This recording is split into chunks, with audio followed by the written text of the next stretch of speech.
Oh, right, next, I've actually gone through all the boxes and opened them up. Alright guys, and welcome back to another episode of Chill with Sage. This is the second part of the unboxing. If you've not already, head over to the channel and check out the first part before you watch this one. I'll be back next week with an installation video. Consider subscribing and dropping a like. I'll see you soon. Wow! Ready, because it was taking a while. So this is the battery, 200 amp hour Renogy deep cycle lithium phosphate battery. Stickers. You can't get too many stickers. We've got Renogy Core Series user manual, warranty card, 2 rubber connector protectors, obviously to stop anything touching and arcing, and then we've got the actual main battery, which, if I can get it out,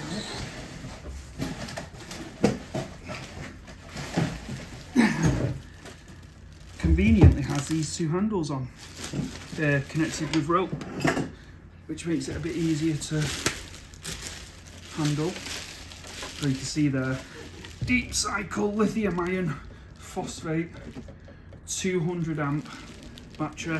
You've got the positive and the ground wire there, and you've got your connectors. So yeah, this will go through the M1 core, sorry, the M1 Renogy control panel, so you'll be able to see how full this is. We are going to add an additional battery, connect them in series, so we will have 200 plus 200, obviously 400 amp hours. So that'll be, our aim is to be off grid, so yeah, we want to have as much power as we can. I'll just put that to one side. I've got an absolute swamp of batteries. Another Renogy product. So this is the Sine Wave 2000 inverter / charger.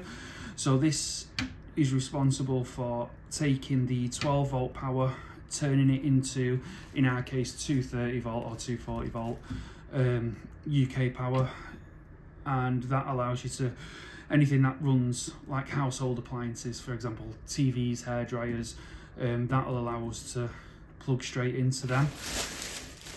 It's got a LED display on the front. There is quite a bit of weight in this, it's definitely sturdy. I've actually seen someone fit these to a wall in the van, and I would not recommend that. That will be going on the base, definitely. Again, because it's Renogy, it will be going through the M1 control hub. On the side, we've got a on-off switch. You've got the 2 connectors there for the AWG cabling from the battery. That looks like the power source, I'd say, and then you've got your you've got your 230 in and out, power in and out there. So yeah, this charges takes the power from 12 volt up to 230 volt, and it will also, when you're plugged into, say you're on a campsite and you plug into shore power, as they call it, mains power, this will also charge the Renogy battery. Set this back down. It does also come with, yeah, so we've got another display on off, so that turns your AC inverter, the inverter on and off. So basically when you want to use your 230 volt appliances, you can turn it on as and when you need it. Our fridge is going to be 12 volt, and that's pretty much the only thing that I'd want staying on. Everything else could be turned on and off. All the 230 volt appliances can be turned on and off as and when we need it. So it is good to have a power, because it will, even though you've got nothing plugged in, it still will draw a current from the batteries. So it's good to be able to isolate that. Again, like on the MPPT charger that I said before, we've got an Ethernet cable connector on the back. Again, I'm not sure what that actually powers that. The Ethernet cable, it looks like powers that, so I will have to use that. But I've still not made my mind up whether I'm going to get the actual control. Like I said earlier, we've got it on the app.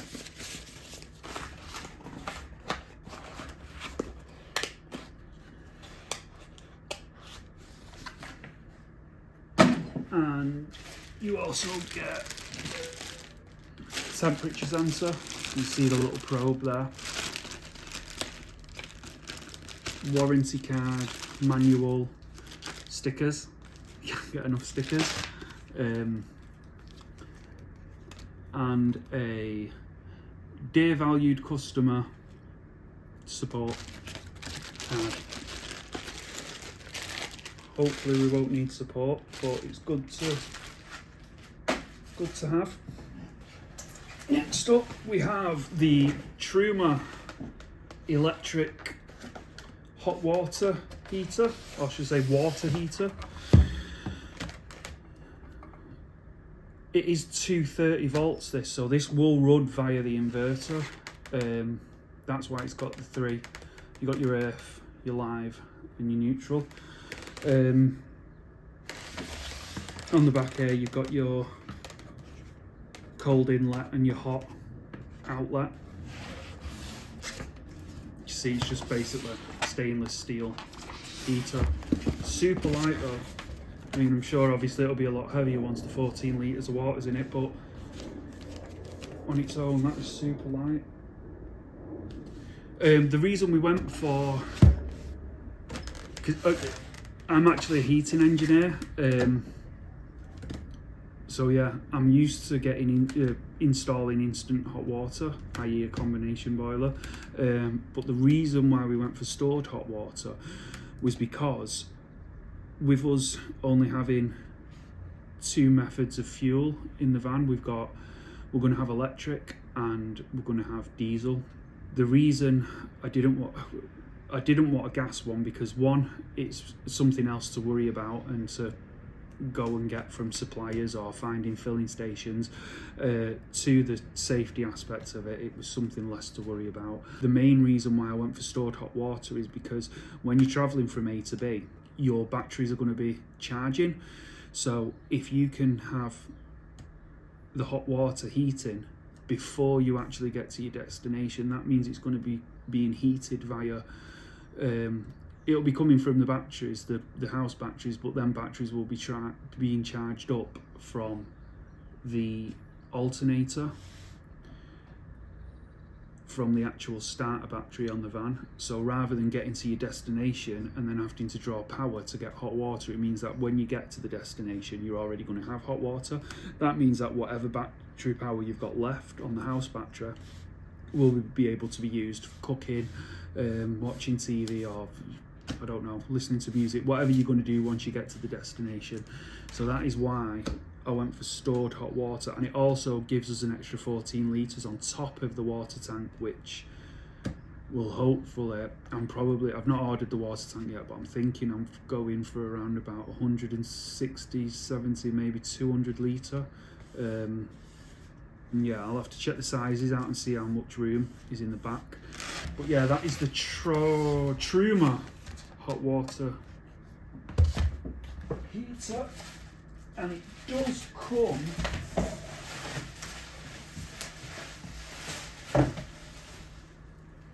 with 3 bolts to bolt it down to the van. So the bolts just go in there. Hose, that I'm assuming is for the pressure relief. When water heats up, when anything heats up, it expands. So if you think of it like a balloon, obviously when a balloon expands to a certain point, it's going to pop. So you need, rather than things popping, we don't like things popping. So yeah, they have these pressure relief systems on them, so that will run to the bottom of the van, and any excess pressure that the boiler or heater can't deal with, it'll get rid of that out safely underneath the van.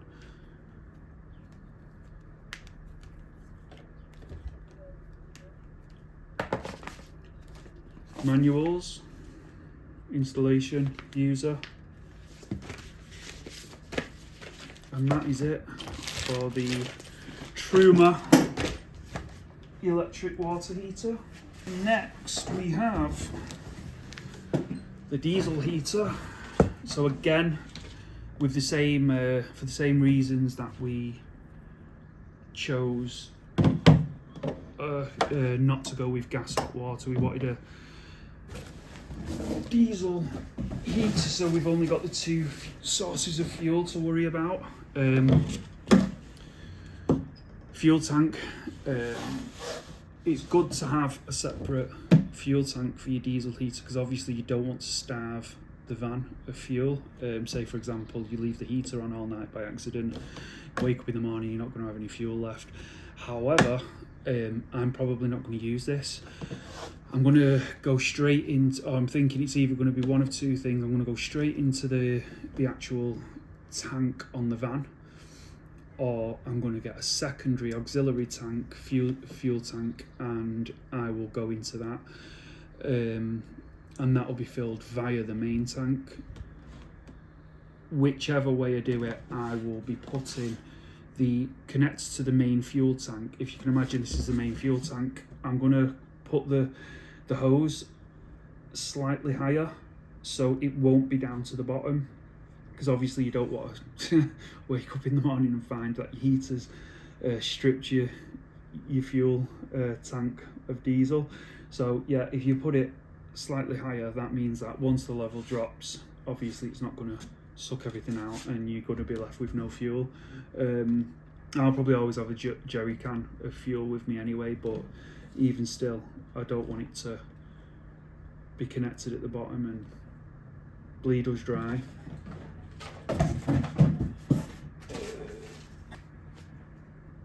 Manual. We went for this H calorie. This was just a cheap diesel heater from Amazon. I did read the reviews. It had a couple of bad ones, but the majority of them were pretty good. So yeah, I thought I'd, for 60 quid, well, just under 60 quid, I thought I'd give it a try. They seem pretty interchangeable as well. All the ones that I've seen that are this sort of model, they look like they're pretty much, don't quote me on this, but they look like they match up. So yeah, if there is any problems, then I could always swap it to another one. Heat plate, that will connect to the base of the van. 4 screws in there, and then you've got holes for the exhaust to get rid of the fumes, and also the air intake. But yeah, there's not much too much weight in that. Looks pretty decent. Got the heat exchanger in there that you can see, and then obviously the hot air in and out. Sorry, the cold air in and the hot air out. Power connector. Yeah, it's got a overheat shut off and temperature sensor and everything in this, so yeah, it should be pretty safe, hopefully. It comes with the fuel pump. Now this is a little 12-volt fuel pump. So that, I believe, has to go on an angle. You can't fit it, or you shouldn't fit it straight horizontally or straight vertically. I think it's between 5 and 30 degrees, or maybe 15 and 30 degrees, so it does have to be on a slight angle for it to work properly. But when I'm installing it, I will go through that and show how I've installed it. Another display unit. Yeah, but this is basically a thermostat, so you can thermostat and programmer, so you can set it to a time. Say you want it to come on in the morning, you can do that, or you go for a walk, hike, and you want the van to be warm when you get back, you can set it all up to do that. And you've also got this little remote, which is pretty cool. You can turn it on and off, and again, turn it up and down. Maybe I could leave that next to the bed, so in the morning, get it toasty. And then we get a big box of connection pieces. So we've got the exhaust, air intake. Obviously they'll come out of the van, and obviously you don't want them facing each other, because you don't want the air intake sucking up the exhaust fumes, so preferably install them that way. That looks like an air intake filter. Load of cable ties, zip ties, Jubilee clips, bolts, fuel filter, self-tapping screws, power cable, we love power cables, silencer to go on the end of the exhaust, fuel hose, grill for the hot air. I probably will, well, I will use that, but I'll need to buy another one, because I'm going to come off this hot air hose into a T-piece, and I'm going to run one to the front of the van, one to the back of the van, or maybe to the bathroom to dry clothes or wetsuits in. We'll see. I've not made my mind up with that yet. But yeah, that's pretty cool, all that for under 60 quid. Just something to bear in mind if you are going to get one of these diesel heaters. You've got to take into consideration where you're going and where you're going to be travelling to and when you might be using it, which I know things change, but we know that we're going to be going to France, or we're hoping to go to France, which will probably involve at some point staying up in hopefully some hills or mountains, so you've got to be conscious of how high these can work at, because obviously the higher up you go, altitude wise, the oxygen levels get thinner and they stop working as efficiently if stopping working, you know, even if they stop working completely. So yeah, just be mindful of the altitude, what they work at. I think this one goes up to 3,000 meters above sea level, so yeah, that should hopefully be enough for us.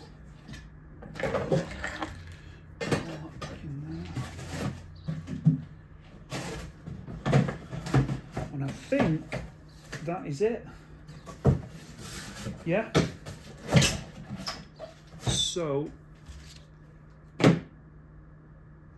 I am going to be doing more videos. The next one will probably be an installation video, because I'm going to start working on getting all this into the van, which will be fun. So yeah, stick around and I'll run through how I do it. It won't be a how-to video, it will be a how I do it video. As I said before, I'm not a professional. This is the first van build that I've done, so yeah, tune in.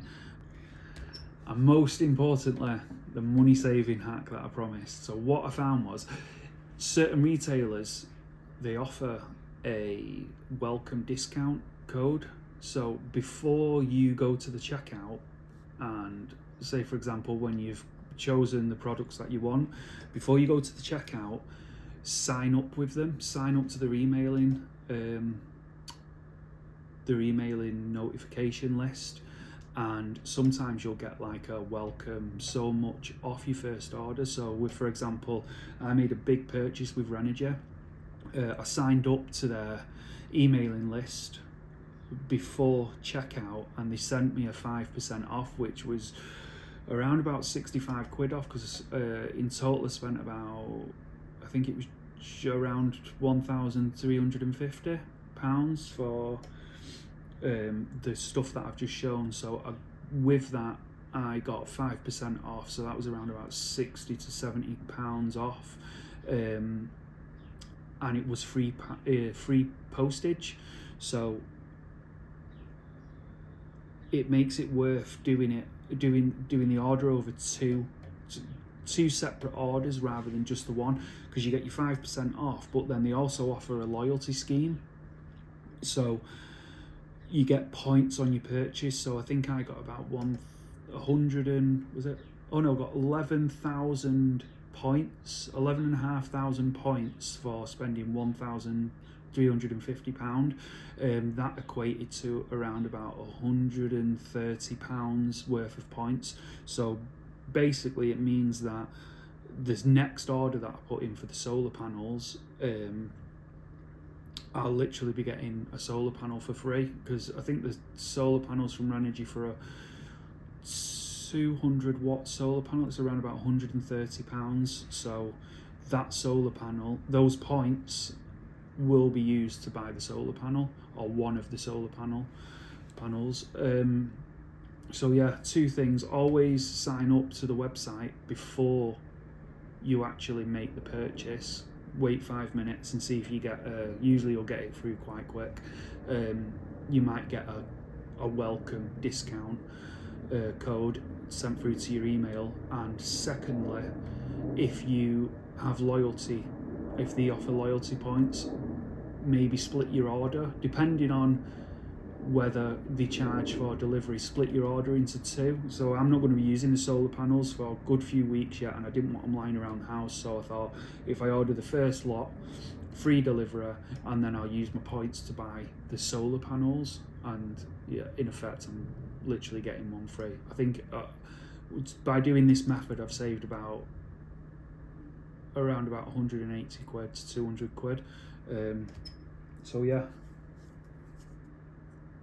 I think that is it. So until next time, I'll try and get these videos out as often as I can. Probably be once a week, maybe once every 2 weeks, depends how busy I am. But yeah, that's it. Until next time.